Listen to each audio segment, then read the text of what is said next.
Assalamualaikum warahmatullahi wabarakatuh. Perkenalkan, nama saya Usnul Khotimah, NIM 119-150 dari jurusan Hukum Keluarga Islam kelas D. Di sini saya akan mempresentasikan tentang akad wadiah atau akad deposit dengan mata kuliah Fikih Muamalah yang diampu oleh dosen Bapak Hafidz Abadi MHI. Untuk pembahasan kali ini yang berjudul akad wadiah dengan latar belakang, yaitu secara umum pengertian al-wadiah diyakini sebagai titipan atau simpanan murni yang dipandang dari pendapat ulama klasik dan kontemporer yang terdapat perbedaan makna secara tekstual sehingga praktek dan pemahaman akad wadiah pun berbeda. Pendapat ulama klasik mengenai al-wadiah adalah akad seseorang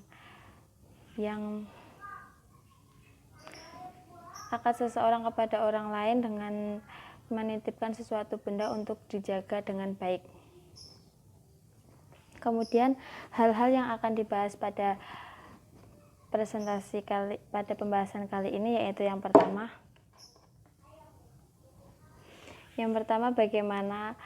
bagaimana pengertian dari akad wadiah, yang kedua bagaimana dasar hukum akad wadiah, yang ketiga apa saja rukun dan syarat dari akad wadiah, yang keempat apa saja macam-macam dari akad wadiah, dan yang kelima bagaimana konsekuensi akad wadiah. Kemudian pembahasan yang pertama yaitu mengenai pengertian akad wadiah. Pengertian wadiah dalam bahasa Indonesia, wadiah berarti titipan. Akad wadiah merupakan suatu akad yang bersifat tolong-menolong antara sesama manusia.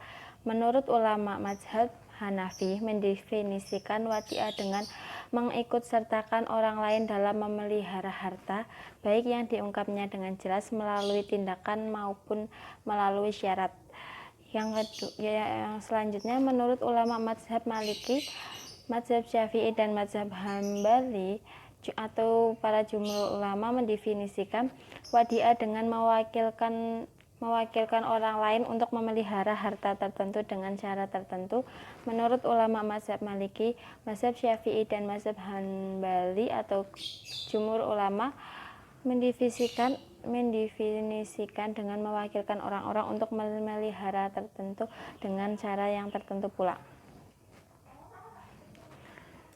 Kemudian dasar hukum akad wadiah. Yang pertama, berdasarkan dasar hukum surat Al-Baqarah ayat 283 yang artinya jika kamu telah menjalankan jika kamu telah dalam perjalanan dan maka bermuamalah tidak secara tunai, sedangkan kamu tidak memperoleh seorang penulis, maka hendaklah ada barang tanggungan yang dipegang atau oleh yang dipiutangkan. Akan tetapi jika sebagian kamu mempercayai sebagian yang lain, maka hendaklah kamu mempercayai itu dan menunaikan amanahnya atau hutangnya, dan hendaklah dia bertakwa kepada Allah atau Tuhannya, dan janganlah kamu atau para saksi menyembunyikan persaksiannya, dan barang siapa yang menyembunyikannya maka sesungguhnya dia adalah orang-orang yang berdosa hatinya, dan maka Allah yang maha mengetahui dari apa yang kamu kerjakan. Quran surat Al-Baqarah ayat 283. Kemudian menurut hadis riwayat Tabrani menjelaskan yang berbunyi dari Ibnu Umar berkata bahwa Rasulullah SAW bersabda, tiada kesempurnaan iman bagi yang tidak beramanah, dan tiada sholat bagi yang tidak bersuci. Kemudian rukun dan syarat akad wadiah. Rukun-rukun wadiah antara lain yaitu orang yang menitipkan barang, yang kedua mustaudah atau orang yang menerima titipan, yang ketiga objek wadiah atau barang yang dititipkan, dan yang keempat ijab qabul. Kemudian Syarat-syarat dari wadiah itu sendiri antara lain sebagai berikut. Yang pertama, orang yang menitipkan barang syaratnya yaitu balik, berakal, dan dapat dipercaya, dan syarat-syarat lain yang berkaitan dengan kesempatan untuk yang bersamaan. Kemudian yang kedua, orang yang menerima titipan syaratnya yaitu balik, berakal, dan dapat dipercaya, dan syarat-syarat lain yang berkaitan dengan kesepakatan bersama. Yang ketiga, barang yang dititipkan syaratnya barang yang dititipkan adalah barang atau benda itu merupakan sesuatu yang berwujud, dapat dimiliki oleh orang yang menitipkan, dan dapat diserahkan ketika perjanjian berlangsung. Kemudian yang keempat, yaitu ijab dan qabul wadiah. Syarat pada ijab dan qabul ini dimengerti oleh kedua belah pihak.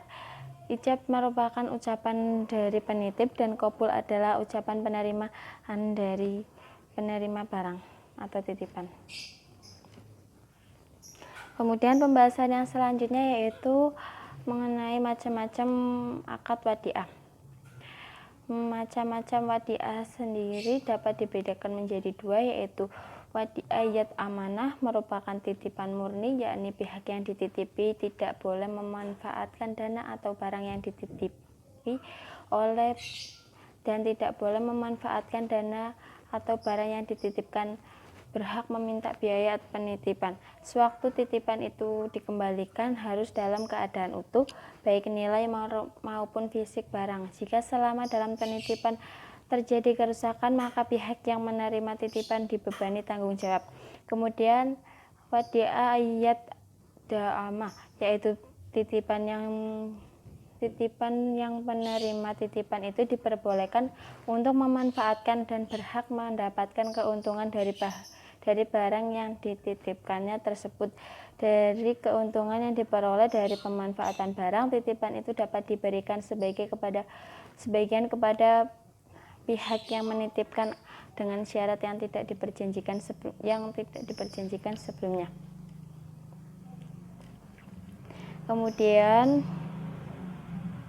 Kemudian pembahasan mengenai tentang konsekuensi akad wadiah. Konsekuensi akad wadiah, yang pertama, status dari akad wadiah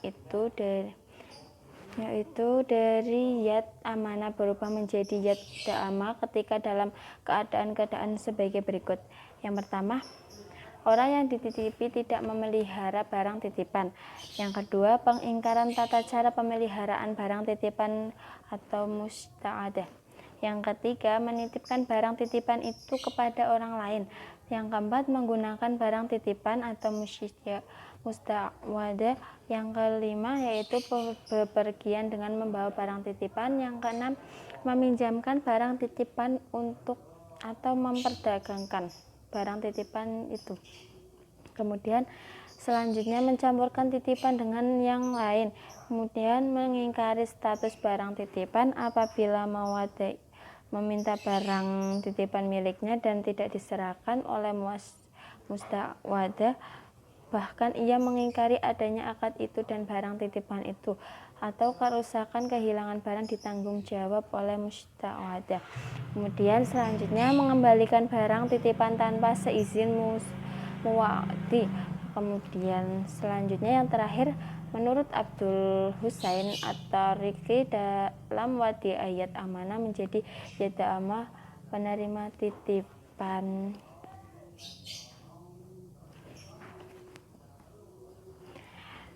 Kemudian pembahasan selanjutnya, otoritas dari akad wadiah.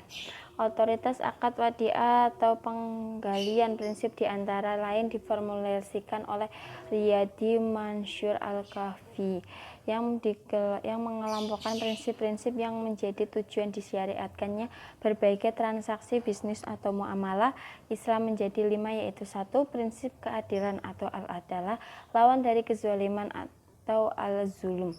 Yang kedua, prinsip kejujuran dan transportasi atau as-siddiq wal al-bayan, lawan dari kebohongan dan penyembunyian fakta atau al-ghisib wa al-khidman. Prinsip yang ketiga yaitu prinsip berputaran harta al-tawadul, lawan dari penumpukan harta atau al-qaz.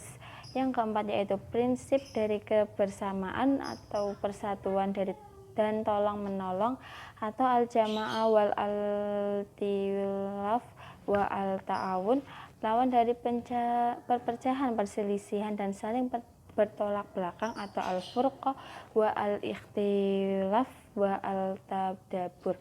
Prinsip yang kelima yaitu prinsip memberi kemudahan dan menghilangkan kesulitan, atau at-tasyri' wa al-harai. Kemudian pembahasan yang selanjutnya yaitu mengenai perselisihan atau perbedaan antara wadi'ah fikih dengan wadi'ah syariah. Perbedaan dari wadi'ah fikih dan wadi'ah bank syariah sendiri terdapat beberapa. Yang pertama, dari wadi'ah fikih sendiri, penerima titipan atau musyahadah tidak dibenarkan untuk menggunakan uang yang disimpankan kepadanya kecuali atas izin pemilik uang. Bila ia menggunakan, maka ia telah berkhianat dan bisa terjadi kehilangan kewajiban menggunakannya. Kemudian wadi'ah bank syariah sendiri, penerima wadi'ah bank syariah sepenuhnya dibenarkan untuk menggunakan uang titipannya baik dengan dibelanjakan atau diputar sebagai modal atau diutangkan kembali kepada orang lain. Kemudian untuk fikih wadi'ah fikih yaitu kerusakan yang tidak sengaja atau tanpa adanya kelalaian dari penerima titipan tidak menjadi tanggung jawab penerima titipan untuk menggantinya. Kemudian dari wadi'ah bank syariah, bila uang atau barang itu rusak atau hilang setelah akad wadi'ah, maka sepenuhnya menjadi tanggung jawab bank walaupun semuanya terjadi tanpa kesengajaan. Baik, untuk perbedaan yang selanjutnya yaitu bagi wadi'ah fikih, pemilik uang atau mawadi tidak mendapatkan imbalan atau bonus apapun, bahkan bila ia diperlukan untuk membayar upah untuk pemeliharaannya. Sedangkan wadi'ah bank syariah, pemilik uang atau nasabah mendapatkan bonus yang diistilahkan dengan bagi hasil. Kemudian perbedaan yang selanjutnya yaitu wadi'ah fikih, kepemilikan barang titipan tidak pernah berpindah tangan dari mawadi menjadi milik mawada. Wewenang mawada hanya terbatas menjaga agar aman. Kemudian sedangkan wadi'ah bank syariah, dana nasabah yang disetorkan ke bank secara otomatis menjadi milik bank. Karenanya bank memiliki wewenang mutlak untuk mengelolanya. Sekian dari saya, kurang lebihnya mohon maaf apabila terdapat kesalahan. Wassalamualaikum warahmatullahi wabarakatuh.